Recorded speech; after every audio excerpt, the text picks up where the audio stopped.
Assalamu alaikum wa rahmatullahi wa barakatuh.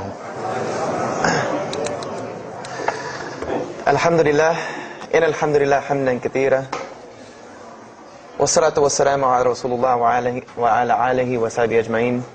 Ashhadu an la ilaha illallah wahdahu la sharika lah. Wa ashhadu anna Muhammadan abduhu wa rasuluhu wa khataman nabiyyin wa rahmatul lil alamin. Wa da'iyan ila Allah bi idnihi wa sirajun munira, amma ba'd. I'm going to tell you tonight about my journey from where I once was as a former Christian youth minister to how I got to where I am now. There's a lot of bumps in the road, you know. It seems pretty clear, yeah, you're a minister and now you're a Muslim, you know, but there's a little bit more to it, inshallah, so just bear with me and hopefully you'll get something out of it, because the point is, at the end, is I want you to get the message behind the story, because if I was traveling around the country just to tell my story, then I would be wasting time. It's on YouTube, anyone can go get it from anywhere in the world. So inshallah, we're going to begin at the beginning. I was born and raised in Greenville, South Carolina. I was born and raised in Greenville, South Carolina, and I was raised by my grandparents, because at a very early age my mother had stepped out and my father was working 2 jobs. So it was me and my grandparents. And my grandparents were the traditional, conservative, Southern Christian folk, as they say.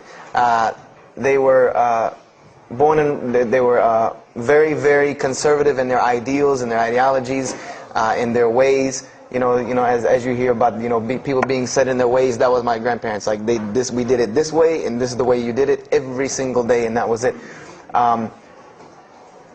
And we were very religious in the sense that we went to church on Sundays, we went to church Sunday evenings, we went to church Wednesday. And in Christianity, that's considered very religious. And it was not hard for us to go to church, and it was not difficult for my grandmother to drag me to church every Sunday, which as a kid is what they had to do, because the church was 2 houses down from our house. There was 2 houses, and then there was the church. So it was not hard for them to drag me every Sunday. And I hated church as a kid because of the simple reason that, we were brought up United Methodist. And Methodist is, for any of you know, it's very traditional. It's not like you think about like screaming and shouting in church and all that. No, you listen to the preacher, you stand up and you sing, you sit back down, you listen to the preacher, you stand up and sing, you sit back down, listen to the preacher, and that's it. That's all that happens. And the pews, as they call them, the chairs are made out of wood, they're hard, you get tired of sitting there, you're fumbling around, playing with the money that my grandmother gave me to put in the offering plate, all of these things. That's what I remember from church as a very small boy. But the thing that I do remember enjoying about church was Sunday school. Sunday school is what I got enjoyment from, because went to Sunday school, you painted pictures, of like Noah building the ark, you painted, all these pictures of Moses splitting the Red Sea. You learned the stories of Moses freeing the children of Israel from Egypt. You learn the story about him splitting the Red Sea. You learn the story about Noah and the ark. You learn the story about David and Goliath. You learn all these beautiful stories in Sunday school. So this was basically, as coming up, this is what I knew about Christianity, was the stories that I learned in Sunday school, because I never listened to the preacher during regular service. So that was the only thing I knew about Christianity. So coming up, this was how it was. It was just the norm. And the conservatism in my house, just to give you an example, and about the level of conservatism, is, let's talk about gender issues. Let's say when I became 12, 13, 14, and I started to actually, notice females, and I actually didn't think they had diseases and wanted to run away from them every time I saw them. Let's say I wanted to have a girl over or something of this nature. It was so serious to my grandmother that I had to make an appointment with her, let her know this girl was coming to my house. We had to sit in the formal living room, which in the South, I don't know how it is here, but you have the dining room, then you have the formal living room with all the nice stuff that you don't go in unless there's company over.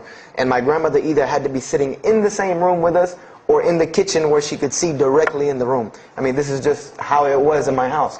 This is how my grandmother and grandfather were. They were very stern. They were very loving, but there were rules, and those rules were the way they were, and they did not change. So this was my upbringing. And I would say at about the age of 12, 13, 14, more along the age 13, 14, I started going to the Saturday evening youth services at my church that were for 12 and up. And the youth services were held in the gym, and they were totally different than church. At the youth services, you went, we played basketball, we played volleyball, we played dodgeball, we played every kind of sport, and we ate pizza and cake and candy, all the stuff kids like to do. And at the end, the youth minister, who happened to be my catty corner neighbor across the street. When I was 14, he was 17. He was the youth minister, so he would sit us down and give us a 30-minute lecture about Christianity, about something about God. He would give us a 30-minute sermon, and that's how the youth services were. And going to these youth services, I met some other people who went to other youth services. They invited me to Young Men for Christ and other things that were going on in South Carolina. And so I started to go to these different retreats and camping trips with them.